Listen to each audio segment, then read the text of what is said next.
இப்போ நம்ம பார்க்கக்கூடிய பதிவு ரொம்ப ரொம்ப முக்கியமான பதிவு. கார்த்திகை மாசத்துல வரக்கூடிய அமாவாசை அன்னைக்கு நம்ம என்ன செய்யணுன்றதான் பார்க்க போகிறோம். நார்மலா எல்லா அமாவாசையுமே ஒரு ஸ்பெஷலான டே தான். அமாவாசைனால ஒரு ஸ்பெஷலான டே தாங்க. என்ன ஸ்பெஷல்னு கேட்குறீங்கன்னா நிறைய தடவை சொல்லியிருக்கோம். இருந்தாலும் இப்போ நான் சொல்றேன். அமாவாசை அன்னைக்கு நம்ம முன்னோர்கள் நம்ம இருக்கக்கூடிய இடத்துக்கு வரக்கூடிய நாள் அன்னைக்கு நம்ம குலதெய்வத்துக்கு வழிபடக்கூடிய சிறந்த நாள் எதுன்னு கேட்டால் அமாவாசை.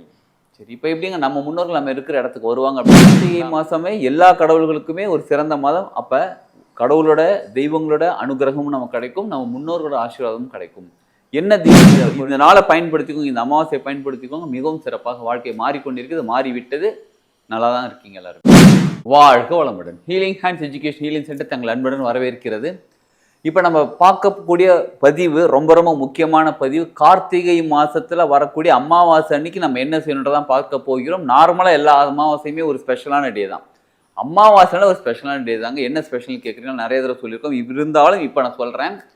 அமாவாசை அன்னைக்கு நம்ம முன்னோர்கள் நம்ம இருக்கக்கூடிய இடத்துக்கு வரக்கூடிய நாள் அன்னைக்கு நம்ம குலதெய்வத்துக்கு வழிபடக்கூடிய சிறந்த நாள் எதுன்னு கேட்டால் அமாவாசை. சரி, இப்போ எப்படிங்க நம்ம முன்னோர்கள் நம்ம இருக்கிற இடத்துக்கு வருவாங்க அப்படின்னு கேட்குறீங்களா? அந்த நிலவின் சுழற்சி பூமி இருக்குது பார்த்தீங்களா? பூமியை நிலவு சுற்றி வருகிறது. நிலவு சுற்றி வரும்போது சுழற்சி இருக்குது பாருங்கள். ஒன்று அமாவாசை டு பௌர்ணமி, பௌர்ணமி டு அமாவாசை. இந்த சுழற்சியோட எனர்ஜி லெவல், சக்தி நிலை எக்கச்சக்கமான மாற்றம் இருக்கும்.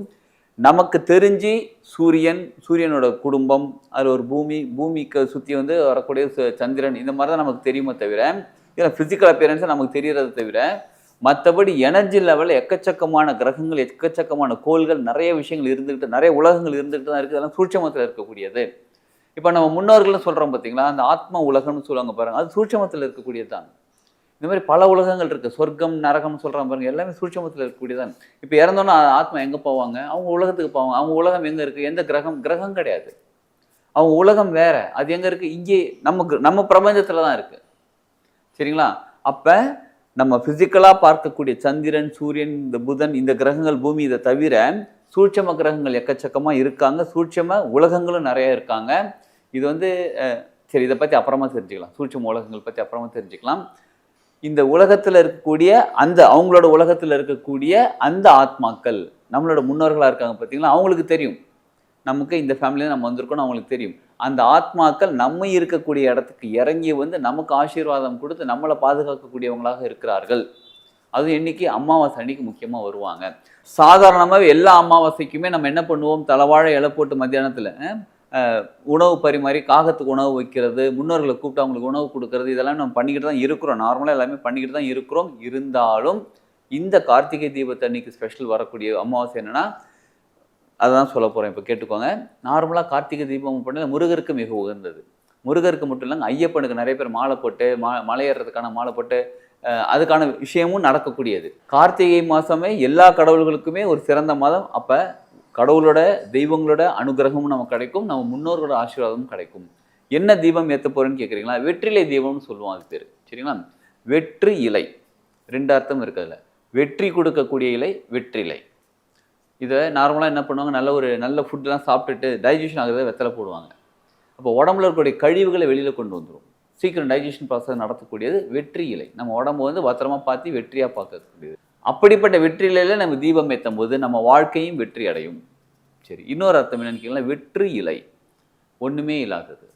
காம்பு அப்படி கிள்றோம், அப்படி கீழ்ச்சிப்பட ஒன்றுமே இல்லாதது. சரிங்களா? எல்லா இலையும் அதுதான்.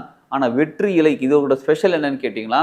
இப்போ நார்மலாக கோயிலுக்கு போகிறீங்கன்னு வச்சுக்கோங்களேன். கோயிலுக்கு போகும்போது என்ன வாங்கிட்டு போவீங்க? தேங்காய், வாழைப்பழம், வெற்றிலை, பூ, பாக்கு. அதை பாக்கு அதெல்லாம் ஓகே, பாக்கு வாங்கிட்டு போவோம். சரிங்களா? முக்கியமாக நிச்சயமாக நம்ம தேங்காய் வாங்கிட்டு போவோம். தேங்காய்க்கு அர்த்தம் தெரியுங்களா? தேங்காய் இந்த உலகத்தில் தேங்காத எல்லாம் இருக்கிற மாதிரி தான் இருக்குது. ரொம்ப ஸ்ட்ராங்காக தான் இருக்குது பாண்டிங் எல்லாமே. அதை உடைச்சா உள்ளுக்குள்ளே தண்ணி இருக்கும், அதுக்கப்புறம் ஒன்றுமே இல்லை. உள்ளுக்குள்ளே அந்த தேங்காய் இருக்குது, அந்த ஒயிட் கலரில் இருக்கும், அது இருக்குது. ஆனால் நடுவில் எதுவுமே கிடையாது. அதாவது எல்லாமே இருக்கிற மாதிரி இருக்குது, ஆனால் இல்லை. தேங்காதை இந்த உலகத்தில் மறுபடியும் பிறவி எடுத்து தேங்காதை அப்படின்றது தேங்காய் உடைச்சிடுறோம். அப்போ பிறவிகளை உடைக்கிறோம். அதுக்கு தான் கோயில் போகிறது. 1. 2வது வாழைப்பழம். எல்லா பழங்களும் எல்லா மரங்களும் எல்லாமே பார்த்தீங்கன்னா, ஒன்று விதை வச்சா போட்டால் வருவாங்க, இன்னொன்று கிளையை உடச்சி வச்சா வருவாங்க. வாழை மரம் மட்டும் அடி வாழையாக வளர்ந்துக்கிட்டே இருப்பாங்க. அதுக்கு கிளை வைக்கணும், விதை வைக்கணும், அது மாதிரி எதுவுமே கிடையாது. வாழை அடி வாழை தன்னோட அதாவது ஒரு வாழை வளர்ந்துக்கிட்டு இருக்காங்க, அது முடிகிறதுக்கு முன்னாடியே அடுத்த வாழையை வளர விட்டுருவாங்க. வாழைப்பழம் அப்படின்னா கோயிலுக்கு போகும்போது கோயில் கடவுள் இறைநிலை நமக்கு என்ன பண்ணுறாங்கன்னா நம்மளையும் வாழ வைத்து கொண்டிருக்கிறார்கள். வாழை அடி வாழையாக நம்மளை வாழ வைத்து கொண்டிருக்கிறார்கள். அடுத்தது வெற்றிலை. ஒன்றுமே இல்லைப்பா, லைஃப்ல அது ஒன்றுமே கிடையாது. எவ்ரி திங்ஸ் மாயைன்னு சொல்லக்கூடிய அது வேற வேற விதத்துக்கு போயிடும். இல்லைனா வெற்றிலை. நம்ம நினச்சது நடக்கணும்னா உலகத்தை வாழ்க்கையில் வாழ்ந்துட்டு இருக்கேன், எனக்கு இது நடக்கணும், இது நடக்கணும், அது வெற்றிலை. அப்படிப்பட்ட வெற்றிலையில தீபம் ஏற்றணும். அப்படிப்பட்ட வெற்றிலையில தீபம் ஏற்றணும். எப்படின்னு கேட்குறீங்களா? இப்போ வீடியோ பார்க்குறீங்க பார்த்தீங்களா? இன்றைக்கே நீங்கள் என்ன பண்ணுங்கள், 6 அகல் விளக்கு வாங்கி நல்லா தண்ணி போட்டு வாஷ் பண்ணி கழுவி ரெடி பண்ணி வச்சுருங்க. வச்சுட்டு நாளைக்கு காலையில், நாளைக்கு தான் அமாவாசை, நாளைக்கு ஈவினிங் அந்த விளக்கு ஏற்றணும். சரிங்களா? அமாவாசை அன்னைக்கு ஈவினிங் 6 மணிக்கு அந்த விளக்கு ஏற்றணும். வீட்டில் முருகர் படம் இருந்தால் முருகர் படம் எடுத்து வச்சுக்கோங்க. சிலர் கேட்குறாங்க, முன்னோர்கள் படம் வீட்டில் இருக்கலாமா இருக்கக்கூடாதுன்னு கேட்குறாங்க. அது உங்களோட நம்பிக்கையை பொறுத்தது. என்னை பொறுத்தவரை என்ன சொல்லுவோம் அப்படின்னா, வீட்டில் இருக்கிறது ஓகே, எமோஷன் ஆகக்கூடாது. நல்லா கவனிச்சுக்கோங்க, எமோஷன் ஆகக்கூடாது. அதனால தான் வீட்டில் இருக்கக்கூடாதுன்னு சொல்லுவாங்க. அவங்கள பார்க்கும்போது இல்லை கூட இருந்தாங்களே என்னப்பாச்சு எனக்கு பொருளை பற்றி அப்படின்னு அழக்கூடாது. அவங்க முன்னோர்கள் நம்மளை இப்பயும் அவங்க ஃபிசிக்கல் பாடி தான் இல்லை தவிர நம்மளை பாதுகாத்து கொண்டு இருக்கிறார்கள். நம்ம கூட தான் இருக்காங்க. அது அமாவாசைக்கு நம்ம இருக்கிற இடத்துக்கு வராங்க. ஸோ அப்போ உங்கள் முன்னோர்களுக்கு என்னெல்லாம் பிடிக்குமோ அந்த உணவு நீங்கள் ரெடி பண்ணி வச்சுக்கோங்க. ஸ்வீட் பழம் ஏதாவது ஒன்று வாங்கி வச்சுக்கோங்க. எப்போ ஈவினிங் 6 மணிக்கு நீங்கள் தலைவாழையில போட்டு அது வேறு, படையில் போடுறது அது வேறு. சரிங்களா? இதுக்காக ஈவினிங் விளக்கேற்றுறதுக்காக வச்சுட்டு முருகர் படம் இருந்தால் அவருக்கு தனியாக மாலைலாம் போட்டு எல்லாம் ரெடி பண்ணி வச்சுட்டு ஊதுபத்தி ஏற்றி வச்சு 5:55 எல்லாத்தையும் ரெடி பண்ணி வச்சுருங்க. விளக்கு ஏற்றுருங்க 6 மணிக்கு. 6 விளக்கும் ஏற்றிடுங்க. நல்லெண்ணெய் தீபம் ஏற்றுங்க, அப்படின்னா நெய் ஊற்றுங்க 6 தீபத்துலையும். சரிங்களா? விளக்கேற்றுங்க. விளக்கேற்றிட்டு அமைதியாக கண்ண மூடி உட்காந்து உங்களுக்கு என்ன வேணுமோ மறுபடியும் கேளுங்க. எனக்கு இது வேணும், எனக்கு இது நடந்துகிட்டு இருக்கு, ஏதாவது ஒரு விஷயத்தை எடுத்துவாங்க. கேட்டுட்டு அமைதியாக உட்காந்துருங்க. உட்காந்துட்டு அவ்வளோதான், அமைதியாக உட்காந்துருங்க. சரிங்களா? உட்காந்துட்டு எனர்ஜி ரிசீவ் பண்ணுங்க. அந்த எனர்ஜி ரிசீவ் பண்ணுறது ரொம்ப ரொம்ப முக்கியமானது. சக்தி நிலை உங்களுக்குள்ள மாற ஆரம்பிக்கும். அது உங்களால் ஃபீல் பண்ண முடியும்.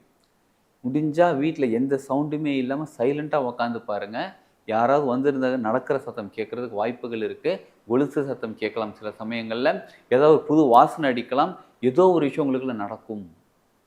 தெய்வங்கள் நம்ம இருக்கிற இடத்துக்கு வருவாங்க. முன்னோர்கள் நம்ம இருக்கிற இடத்துக்கு வந்திருக்காங்க அப்படின்னா ஏதோ ஒரு சிம்டம் நமக்கு சொல்லுவாங்க. அமைதியாக இருந்தால் மட்டும்தான் அது கேட்கும்.